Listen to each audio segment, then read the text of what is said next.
Hola, hoy vamos a compartirle una lectura de neuroeducación, un tema muy importante en el siglo XXI y es de Francisco Mora. Como dice su frase célebre, solo se puede aprender aquello que se ama. ¿Qué es neuroeducación? Neuroeducación es una nueva visión de enseñanza basada en el cerebro, visión que ha nacido al amparo de esa revolución cultural que ha venido en llamarse neurocultura. Neuroeducación es tomar ventaja de los conocimientos sobre cómo funciona el cerebro, integrados con la psicología, la sociología y la medicina en un intento de mejorar y potenciar tanto los procesos de aprendizaje y memoria de los estudiantes, como enseñar mejor en los profesores.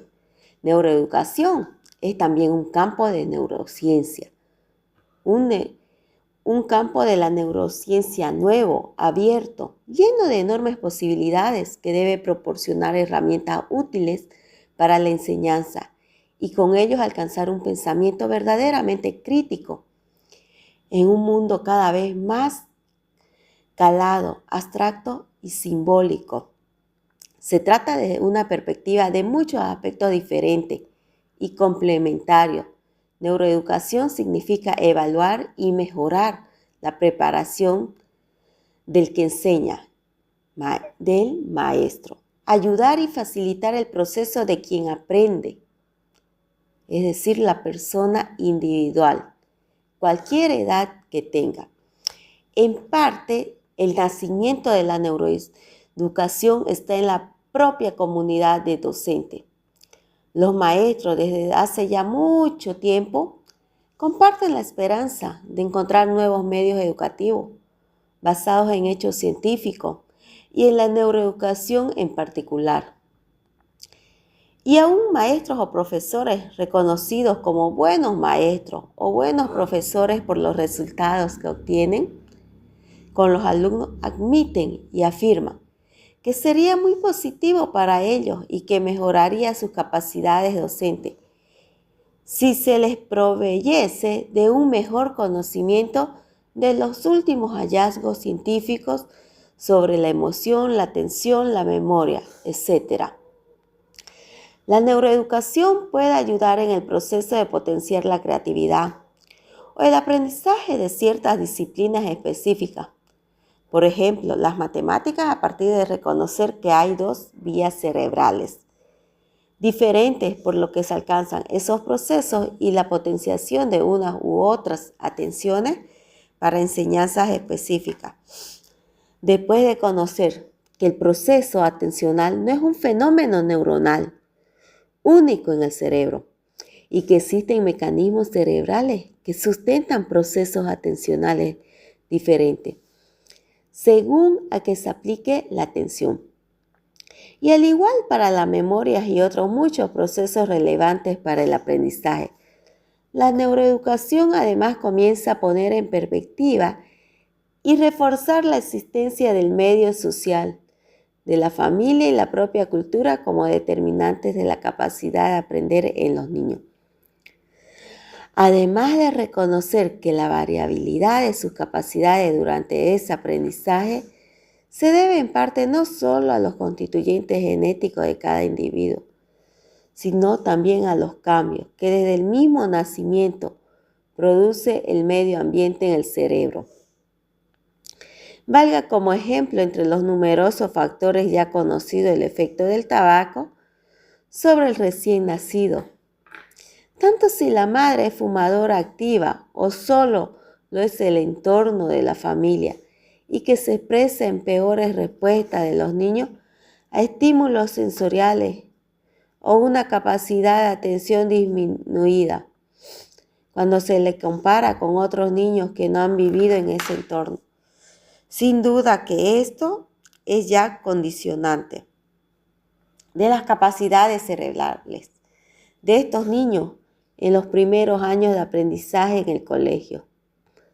La neuroeducación incluye entre sus cometidos ayudar a detectar procesos psicológicos o cerebrales que puedan interferir como el aprendizaje y también en la memoria y la misma educación.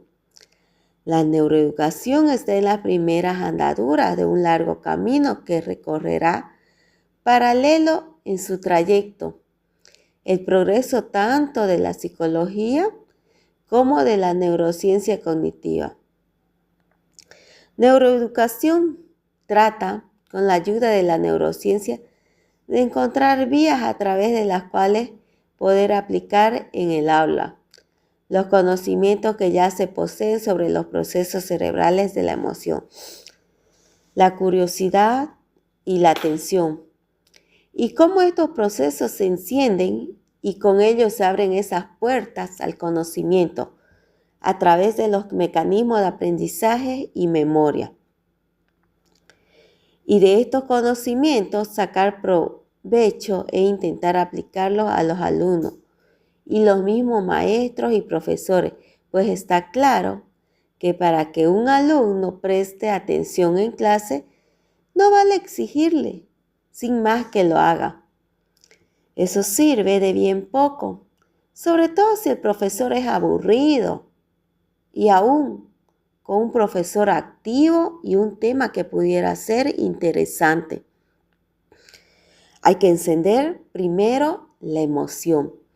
Todo esto debe llevar a crear métodos y recursos capaces de evocar la curiosidad en los estudiantes por aquello que se explica. Métodos aplicados a cada edad del niño primero y después en la pubertad y la adolescencia. Y en el periodo universitario y además adecuados a su propia individualidad y a las materias que se enseñan, métodos siempre adaptados a la alegría, al despertar, al placer y nunca al castigo. Hoy ya sabemos que la letra con sangre no entra. El castigo, el dolor como estímulo para aprender es un método primitivo, consustancial con la supervivencia en otros tiempos durante de la humanidad. Sobrevivir durante millones de años ha significado aprender con rudeza, con dolor y con ello guardar profundo recuerdo de todo aquello que hirió o hizo daño y no volverlo a repetir. El no aprender, la persistencia en el error costaba la vida, como contrariamente también lo era, por supuesto, el refuerzo, el placer como sustrato, tan fuerte como el primero para mantener la vida. Pero lo cierto es que en la actualidad, con el aprendizaje en los colegios, nadie se juega la vida. Por eso hoy solo se debe y se puede enseñar a través de la alegría, porque conocemos bien los sustratos cerebrales de estos procesos. Neuroeducación no es solo llevar a todas las instituciones que imparten docencia los logros alcanzados principalmente por la neurociencia,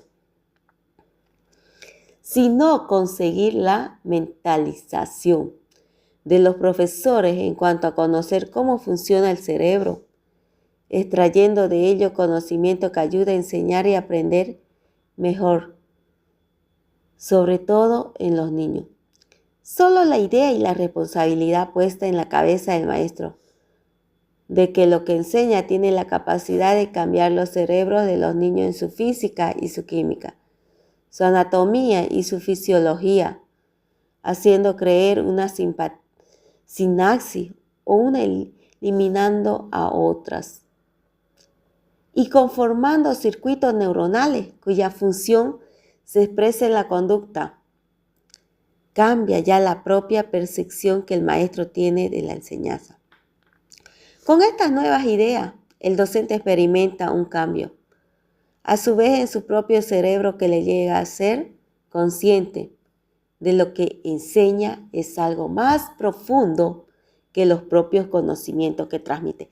Así puedes conocer que los cambios sinápticos del cerebro son resultado de la enseñanza que reciben sus alumnos. Puede ya transformar la actitud de muchos maestros y producir en ellos un tono diferente, emocional y cognitivo en la forma en que pueden ver la enseñanza. Todo esto implica un cambio importante, pues requerirá la formación nueva de los enseñantes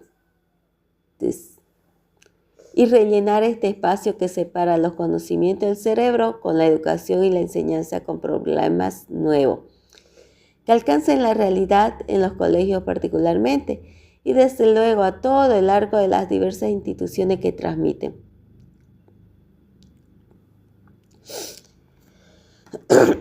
Cada vez está más claro que es durante los primeros 6 o 12 meses de vida del niño cuando ya es posible detectar muchas cosas que más tarde pueden repercutir negativamente en el proceso normal de aprendizaje.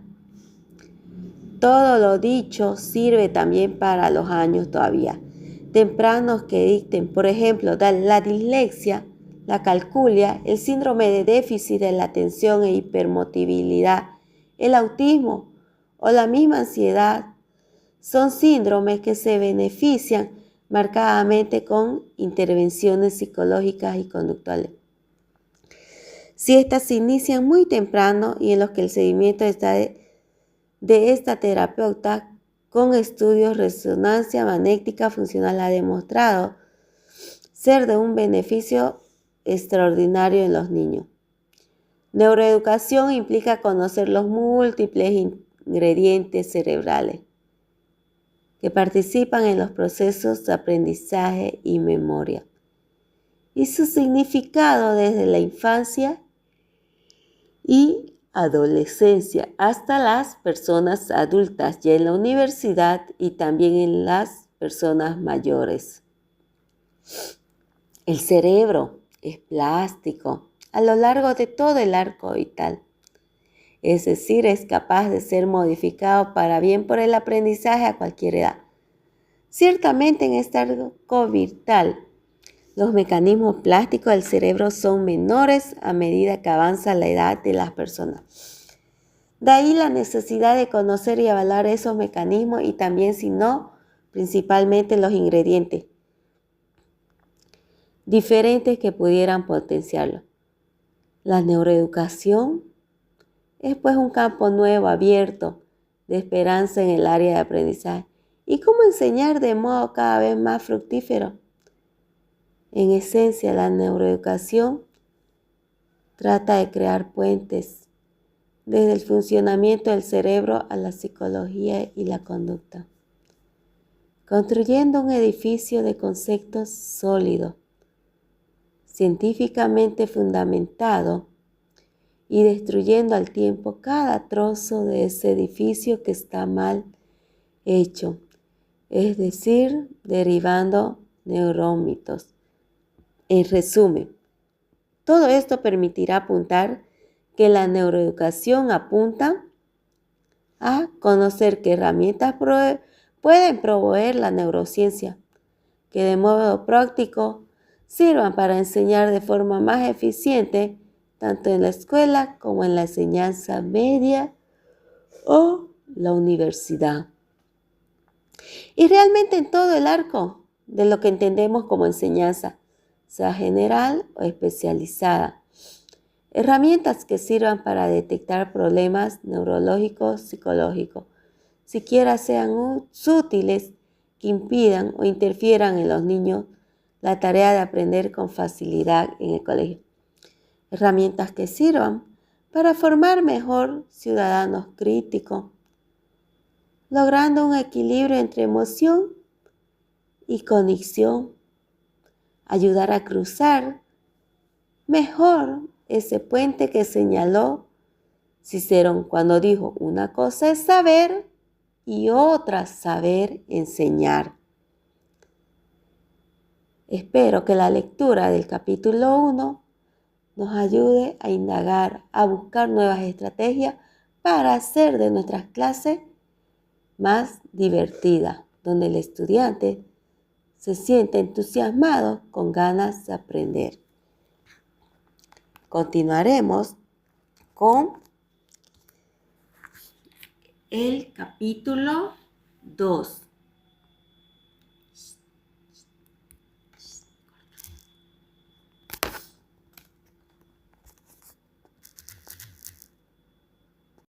Continuamos con el capítulo 2. Algunos pilares cerebrales básicos. Francisco Mora, Neuroeducación. El cerebro humano es un órgano muy especial. No solo que implica su funcionamiento, lo que quiere decir está encargado de expresar la conducta, el lenguaje, el pensamiento y los sentimientos, sino como órgano mismo en su contexto biológico. El proceso de la evolución psicológica, biológica, ha esculpido un cerebro muy diferente al que se puede encontrar en cualquier otro ser vivo, incluidos nuestros más cercanos antecesores vivos, los chimpancés. No solo en lo que se refiere a su tamaño y su peso, casi 1,5 kilos frente al medio kilo que pesa el del chimpancé, sino a su fina estructura y organización. Es cierto que muchas partes del cerebro humano y el chimpancé, aun cuando de tamaños diferentes, tienen un diseño muy similar, pero no es menos cierto que otras partes presentan diseños muy diferentes. En particular la corteza prefrontal, cuya organización neuronal y nodos de distribución de la información a otras áreas de la corteza son fundamentales en la elaboración de los procesos mentales y sobre todo en los que refieren al pensamiento racional, simbólico y a la toma de decisiones, valores, normas y ética. El cerebro humano comienza su construcción a los pocos días, 16 tras la fecundación, en el transcurso de su desarrollo intrauterino. Durante los periodos fetal temprano y fetal tardío, y en particular en este último, hay un proceso muy activo de reorganización neuronal de la corteza cerebral. Este desarrollo continúa en la etapa postnatal, temprana infancia, con una sobreproducción de circuitos neuronales de esta estructura del cerebro. Tras el nacimiento y hasta 2 años de edad, hay un progresivo enriquecimiento del árbol dendrítico y el número de sinapsis aumenta. En esta etapa, la entrada de información sensorial es muy importante para el progreso postnatal del desarrollo de la organización sináptica. Ello ha sido estudiado particularmente en la corteza visual. Este papel de la información sensorial en el desarrollo y maduración de la sinapsis es esencial para poder enseñar, para poder entender los efectos generales. La formación de la sinapsis a lo largo del desarrollo difiere apreciablemente entre las diversas regiones del cerebro humano. Sabemos que el número de espinas dendríticas aumenta y alcanza su pico máximo entre las 26 y 36 semanas de la gestación para descender rápidamente tras el nacimiento. Después del nacimiento, a partir de 2-4 meses. Y de modo general de la corteza cerebral, hay una sinaptogénesis progresiva y rápida. Esta sinaptogénesis varía según el área cortical de que se trate. En el caso de la corteza prefrontal, este patrón es diferente. El máximo de riquezas sinápticas se adquiere a los 2 años y esta progresión continúa más lentamente hasta los 7. A partir de esa edad, el proceso de neurogénesis se remodela con la pérdida de sinapsis que también alcanza el 40%. Pero a lo largo de los años y de forma muy gradual, por su parte, el sistema límbico, el sistema emocional, termina su maduración sináptica entre los 4 y los 7 años, dependiendo de la estructura de que se trate. El hipocampo adquiere ya una arquitectura neuronal que es casi idéntica a la del adulto a la edad de 4 años. De modo general, el patrón del cerebro y pérdida de sínapsis en las áreas sensoriales, el sistema límbico, es mucho más temprano que las áreas corticales. Tras el nacimiento, el cerebro es un continuo de actividad que aún bajo el gobierno de un poderoso programa genético es realmente dependiente de su relación con el mundo sensorial y emocional que lo rodea. Es un juego esta vez más específico el que establece entre los genes que por el individuo y el medio ambiente en el que vive y que en buena medida hacen al ser humano ese ser diferente a todos los demás que hay en el mundo. Pero el cerebro en su construcción no es un proceso continuo, homogéneo y sincrónico consigo mismo y con el tiempo. Ya lo acabamos de ver a propósito de la sinapsis. Los programas del genoma que dirigen dicho desarrollo específico tienen lo que podríamos describir como ventajas. Es un momento determinado y es el momento que se abren, en ese momento cuando cierta información del entorno sensorial, motora, familiar, social, emocional o de razonamiento puede entrar por ella. En algún momento es más óptimo que ese, pues estas ventanas abiertas se cierran con el tiempo para dar paso a la apertura de otras. Hoy comenzamos a saber que esas ventanas plásticas o periodos críticos en los que el medio específico que rodea al individuo debe estar necesariamente presente son absolutamente fundamentales para el desarrollo de muchas funciones del cerebro, como el habla, la visión, la emoción, las habilidades para la música o las matemáticas. El aprendizaje de una segunda lengua o en general. Los procesos cognitivos. Incluso empezamos a conocer que existen periodos críticos diferentes para la formación de subsistemas o componentes de esas funciones plásticas que acabamos de mencionar.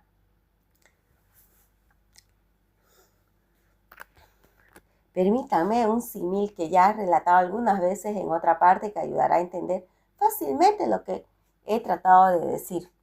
Piénsese que el desarrollo del cerebro del niño, desde el momento de la fecundación, se asemeja a la construcción de un coche en una cadena de montaje. El coche en sus piezas más elementales, el transportado por una cinta que corre a una determinada velocidad tiempo, en donde a lo largo del recorrido se van montando piezas medio ambiente. El tiempo de ese recorrido varía en función de determinadas condiciones, como puede ser el número de piezas que se requiere montar en cada periodo de recorrido o la dificultad de su montaje. La estructura básica del coche puede ya traer defectos que luego repercutirán en su funcionamiento. El concepto de ventana plástica refiere, siguiendo con el mismo símil, a que mientras el coche corre por la cadena de montaje, llevándose progresivamente sus propios cambios intrínsecos que requieren periodos en los que se ajustan las piezas que vienen del medio ambiente. Un niño no ha oído hablar nunca a su semejante antes de los 7 o los 8 años. Jamás podrá hacerlo después o desde luego. Lo hará con enormes dificultades y limitaciones. La ventana plástica del lenguaje se cierra alrededor de esa edad. La ventana plástica del lenguaje y de la visión que acabamos de mencionar son complejas y en ella hay la subventana. Por ejemplo, en este caso, el proceso de adquisición de la semántica.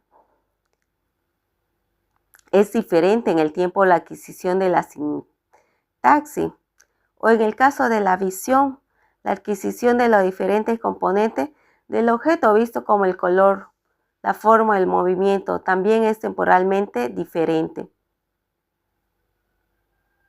Hay otras muchas ventanas plásticas, como aquellas que se abren alrededor de la pubertad, que aun cuando todavía poco conocidas a nivel neurobiológico, son de enorme relevancia, y es que conocer los mecanismos por los cuales opera el cerebro emocional en esas edades tempranas y cómo procesa y codifica ese complejo ingrediente de carga genética, carga ambiental, biológica, educación y cultural en el contexto de una invasión hormonal crítica que abre el cerebro y fijo nuevos patrones de conducta individual. Es absolutamente imprescindible conocer que las raíces biológicas de esa otra etapa convulsa que es luego de la adolescencia.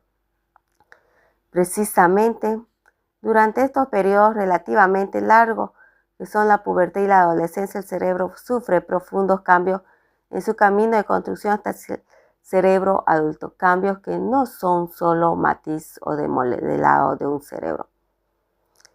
Ya he dicho, sino un auténtico hacerse cerebro adulto con la muerte de neuronas y el aumento o disminución del grosor y el árbol de conexiones de las que permanecen vivas.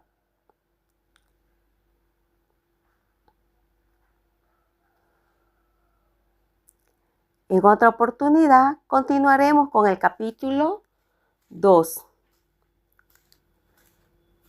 sobre el cerebro humano, que es un órgano heterogéneo. Continuaremos con el capítulo 2.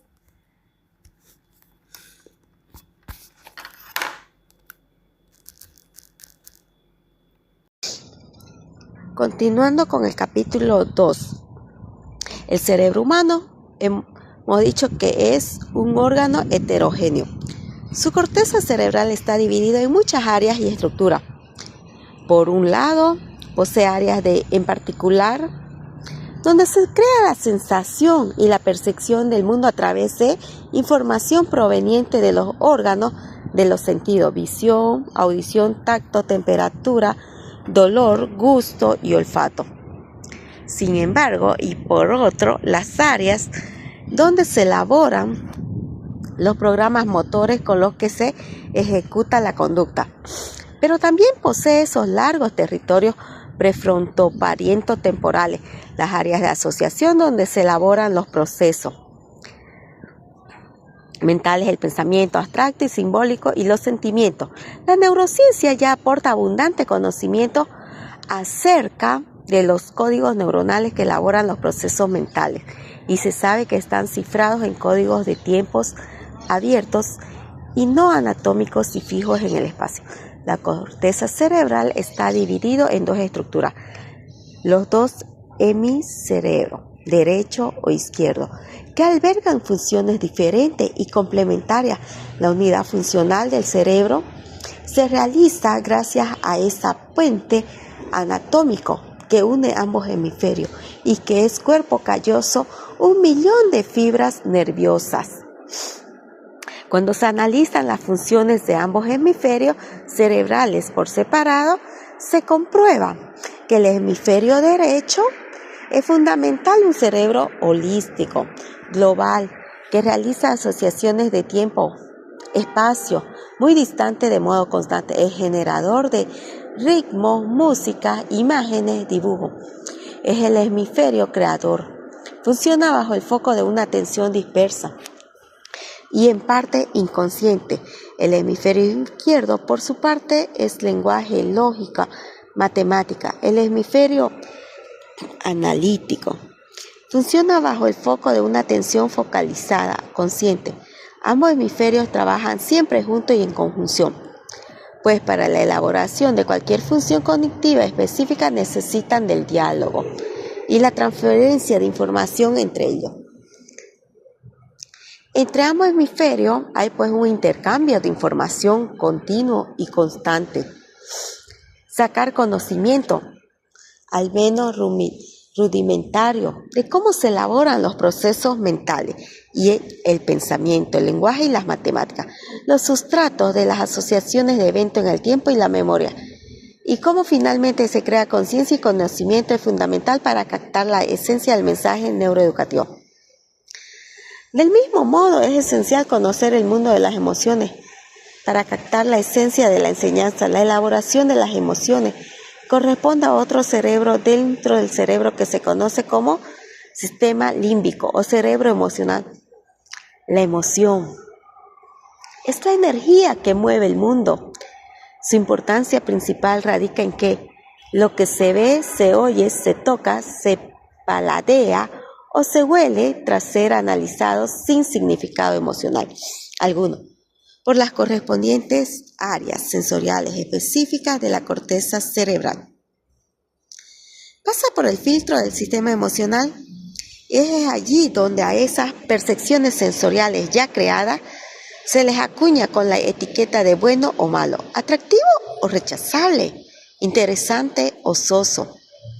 Y es después cuando esa información, ya coloreada con ese significado emocional, pasa a las áreas de asociación de la corteza cerebral, donde se construyen los procesos mentales de razón y pensamiento y se elaboran las funciones ejecutivas complejas. Y también pasa al hipocampo, donde se registra la traza mnemónica de lo percibido y aprendido. En otras palabras, los abstractos ideas son las que trabajan las cortezas de asociación para crear el pensamiento. Ya están impregnadas de emoción. En particular, parecen fundamentales los circuitos neuronales de una estructura del sistema límbico. La amígdala, que viene conectada a casi todas las áreas del cerebro. Cognición, emoción, es pues un binomio indisoluble que nos lleva a concebir de cierto que no hay razón sin emoción. Binomio cardinal para entender la esencial de lo que es enseñar y aprender. Sacaremos ventaja de estos conocimientos básicos en los capítulos que siguen. Continuando con el capítulo 3, aprendiendo temprano. Se habla y se piensa sobre el cerebro como si ese fuese un órgano que trabaja, piensa y decide solo. Aun cuando también es cierto que para ese medio ambiente estimule y ponga en marcha ese cerebro. Este ya debe tener activada su propia dinámica interna. Para ver algo no solo basta con tenerlo enfrente. Hay que tener además la actividad interna, la emoción que permita verlo. Lo cierto es que el sistema nervioso a los pocos días tras la fecundación ya absorbe información de cuánto le rodea, sea de su posición en el útero materno, sea en cuanto hace o sufre la madre, estrés, reacciones emocionales, alimentación, tabaco. Es decir, en su propia construcción del cerebro ya aprende y cambia su configuración y se hace diferente a cualquier otro. Esa diferencia, esta individualidad, no solo se debe a la herencia específica recibida de los padres, a su vez genética y epigenética, sino también a la acción de esos factores producidos por la conducta de la madre y que acabo de señalar. Pero sin duda, las modificaciones más importantes se realizan tras el nacimiento. Por ejemplo, un niño con un solo 42 minutos de vida es capaz de hacer incidir de alguna manera gestos propios con gestos que se le hacen, como sacar la lengua o abrir la boca.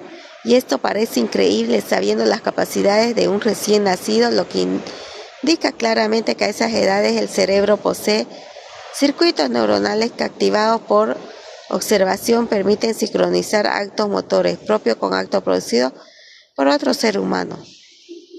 Es decir, circuitos neuronales que unen sensación con acción. De hecho, hoy conocemos la alta sensibilidad de los niños casi recién nacidos para aquellos estímulos que están en movimiento. Es en esta materia referida al proceso de aprendizaje, en estas primeras etapas del ser humano, donde los resultados más avanzados han señalado. Aparte de este engarce neuronal, percepción, acción, dos procesos centrales, uno de naturaleza, que podríamos llamar computacional o automática, y otro verdaderamente social. Desde la perspectiva computacional, Se ha podido comprobar que los niños desde muy temprano poseen habilidades poderosas que les permiten automáticamente captar y procesar información del medio que les rodea, sin entrenamiento alguno previo de su padre. Por ejemplo, niños con muy pocos meses de edad son competentes para entender lo que es grande y lo que es pequeño. Y un experimento ilustra cuando digo, supongamos que a un niño de meses se le muestra un conjunto abultado de muchos objetos, todos iguales, sea un conjunto de 30 cúbicos de colores que luego, mientras el niño los está mirando, se ocultan detrás de una cortina conjunto grande. A continuación se le muestra al niño otro conjunto de esos mismos cúbitos, pero esta vez de tan solo 3 unidades que también se ocultan detrás de otras cortinas. Después, tras la cortina que oculta el conjunto grande de cúbicos real, retiramos todos los cúbitos dejando solo uno. Pues bien, si delante del niño se vuelve a abrir la cortina que ocultó el conjunto pequeño de 3 cúbitos, el niño no muestra ningún gesto de sorpresa. Sin embargo, si tras esto se levanta la cortina que oculta supuestamente el conjunto grande de cúbitos y aparece solo uno, el niño se hace un gesto de asombro. El niño evidentemente no puede hablar, pero parece preguntarse, ¿dónde se ha metido el montón grande de cúbitos? El niño claramente ha sido capaz de computar en su cerebro la diferencia entre grande y pequeño y expresarlo en la conducta. En este caso,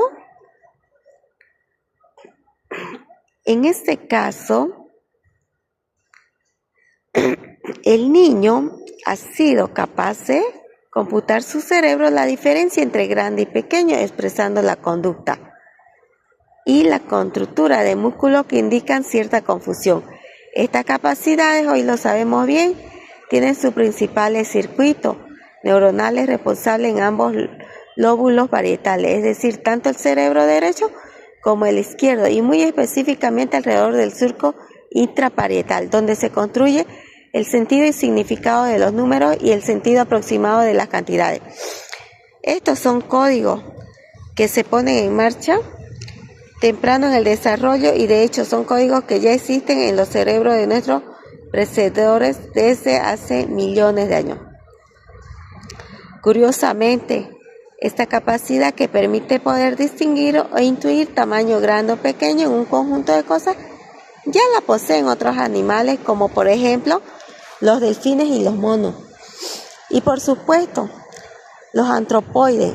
Y sin duda que ello ha debido de ser la base antes de saber hacer cálculos exactos para tomar decisiones importantes como la de huir frente a muchos enemigos o atacar o simplemente trepar escogiendo el árbol con mayor cantidad de fruta.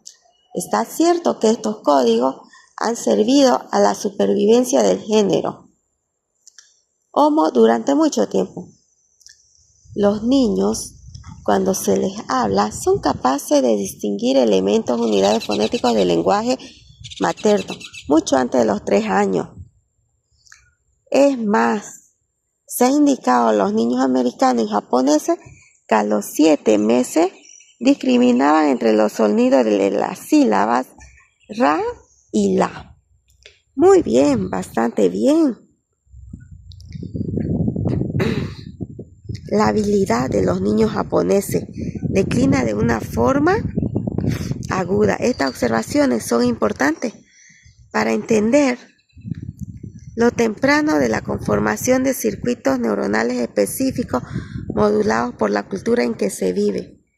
Resulta interesante que en los últimos años y basándose en esas observaciones en los niños se hayan diseñado algoritmos, es decir, un conjunto de elementos bien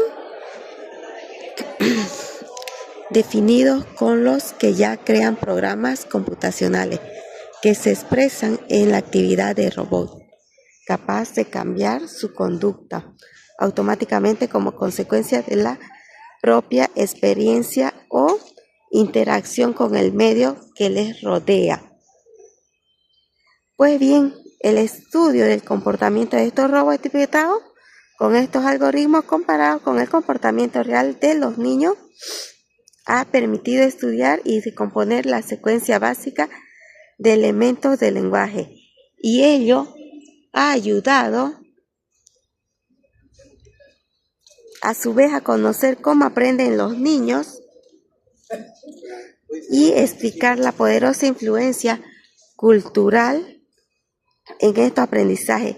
Bien es cierto que estas computaciones no las hacen los cerebros de los niños de un modo indiscriminado, pues aprender requiere señales sociales indicando que cuándo hay que aprender, y desde luego un sustrato emocional del niño que lo predisponga a la tarea. Y esto es absolutamente importante en los primeros meses tras el nacimiento.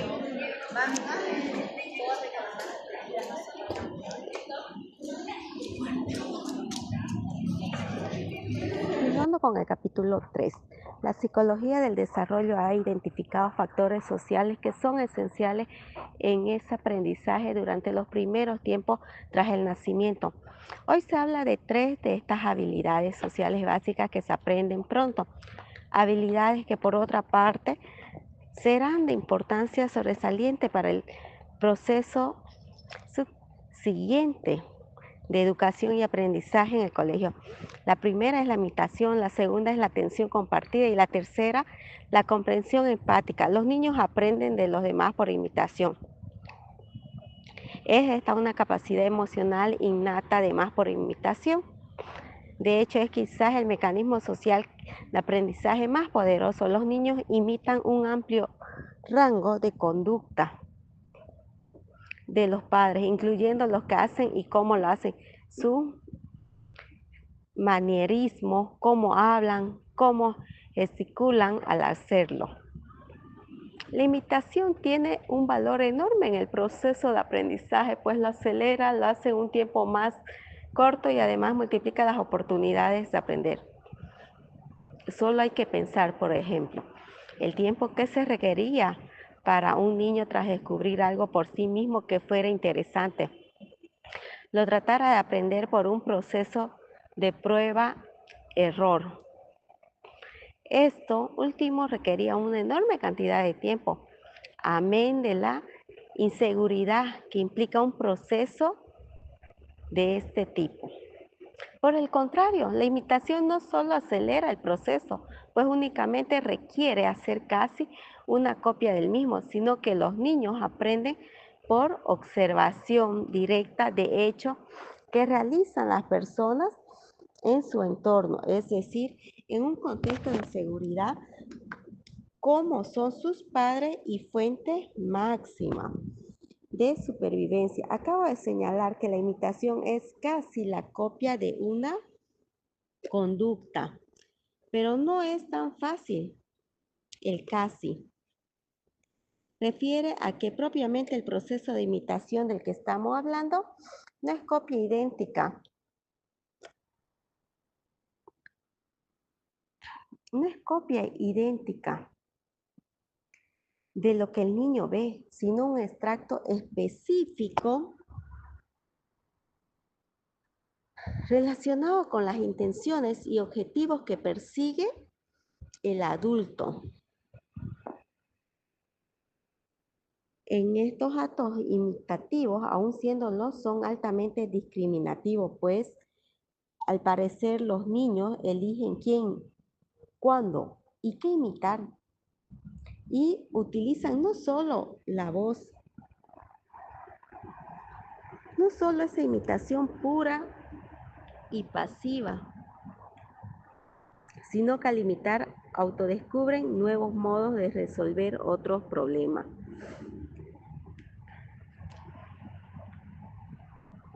Atención compartida quiere decir dos personas mirando un mismo objetivo o evento, y este fenómeno se ha encontrado que es una base importante para la comunicación y el aprendizaje de todo aquello que sucede en el entorno del niño. Por ejemplo, los niños pequeños en la mitad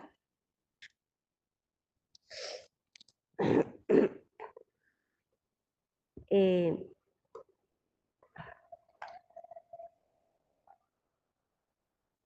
en la mitad de su primer año de vida ya miran con más frecuencia en la dirección en que lo hace un adulto cuando vuelve la cabeza para observar cosas en su campo de visión. Es este un mecanismo y un proceso que une adultos y niños pequeños y les hace compartir el mundo de la percepción de un mismo objetivo o de persona. Por ejemplo, en una habitación se sientan en una mesa uno frente a otro. Un niño de 1 año y adulto, y a un lado de la mesa hay dos objetos idénticos, es decir, dos objetos que tienen la misma capacidad de estimular la curiosidad con cierta distancia entre ellos, pero ambos al alcance de la misma vista de los dos. Si tras mirarse uno a otro niño y adulto, de pronto el adulto gira la cabeza y mira hacia uno de los objetos del niño. De pronto el adulto gira la cabeza y mira hacia uno de los objetos. El niño inmediatamente vuelve también la cabeza y mira hacia ese mismo objeto, el que está mirando el adulto. Es más, hay experimentos mostrando que un niño de 9 meses es capaz de girar la cabeza en la misma dirección que la cabeza de un robot que aparece frente a él y al que observa. En estos últimos casos, estudios meticulosos muestran que lo que hace el niño no parece obedecer solo la curiosidad por el robot, sino que el giro de la cabeza del niño obedece propiamente al giro de la cabeza que hace el robot, y lo que ello significa. Curiosamente, un poco más tarde, a los 12 meses, ya existe en el niño algo más allá que simplemente volver la cabeza imitando lo que hace el adulto y que refiere el significado de la mirada misma. De modo que si una persona con los ojos abiertos se vuelve a mirar uno de los dos objetos que antes hemos mencionado, el niño también mira ese mismo objeto, pero sin embargo no lo hace si observa que el adulto cierra los ojos antes de girar la cabeza, de modo que aún volviendo el adulto la cabeza, el niño ya no sigue ese movimiento. ¿Podrían aplicarse los conocimientos de cómo los niños aprenden en los primeros meses de esta manera tan rápida, eficiente y sin esfuerzo? Es decir, sus bases cerebrales para mejorar la educación y el aprendizaje en los colegios en tiempos posteriores. Al menos los estudios actuales en este sentido se desarrollan poniendo énfasis en conocer cómo el niño aprende antes de entrar en la escuela, cómo lo hace en la escuela y basándose en ello tratar de diseñar programas que puedan mejorar la enseñanza posterior. Por ejemplo, hay estudios de neuroimagen realizados con niños de 6 años que indican que la diferencia en las oportunidades de aprender que el niño haya tenido antes de entrar al colegio se correlacionan con diferentes cerebrales que vienen pudiendo afectar el aprendizaje posterior en el propio colegio. En definitiva, la utilización de progresos educativos que potencien la intención social desde muy temprano parece producir cambios positivos a lo largo plazo en los niños que facilitan todo aprendizaje posterior y también el componente afectivo de la relación con los demás. Y la tercera habilidad social es la comprensión empática, la capacidad de sentir emociones y sentimientos es esencial en el proceso de maduración del cerebro humano. Y este tema es hoy central en los estudios más avanzados de computación y enseñanza acerca de cómo piensan los humanos. Hay experimentos que muestran que niños muy pequeños, mucho antes de pronunciar ninguna palabra, ya expresan conducta empática altruista. Cuando un adulto simula una herida de un dedo y finge llanto ante un niño menor de 3 años, Este tiende a acercarse al adulto para consolarlo con gesto empático. Por ejemplo, entregarle cosas que sean muy queridas para él, como le puede ser quizás su propio osito de peluche. Lo mismo se ha visto en experimentos en lo que si un robot simula llanto frente a un niño pequeño, este se acerca igualmente a consolarlo. Sin duda, estas experiencias arrancan con códigos profundos cerebrales.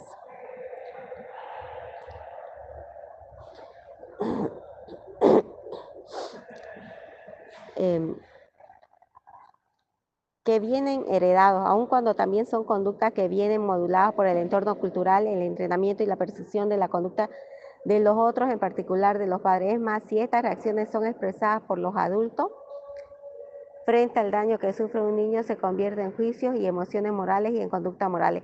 Descubrir los orígenes de las diferencias individuales en este terreno de la emoción, la empatía y la comprensión es un tema central en la neurociencia, que estudia el desarrollo social cognitivo de los seres humanos y su implicación para el aprendizaje y la enseñanza. Y en este capítulo, la emoción y la empatía en los niños, estamos empezando a ver su influencia esencial para aprender en el colegio. Hoy sabemos que hay maestros con larga experiencia y profundo conocimiento que fallan en su enseñanza por falta de empatía y habilidades de comunicación social, lo que lleva a algunos niños desde ese naciente impulso a aprender, a terminar con un apagón en el interés por las materias.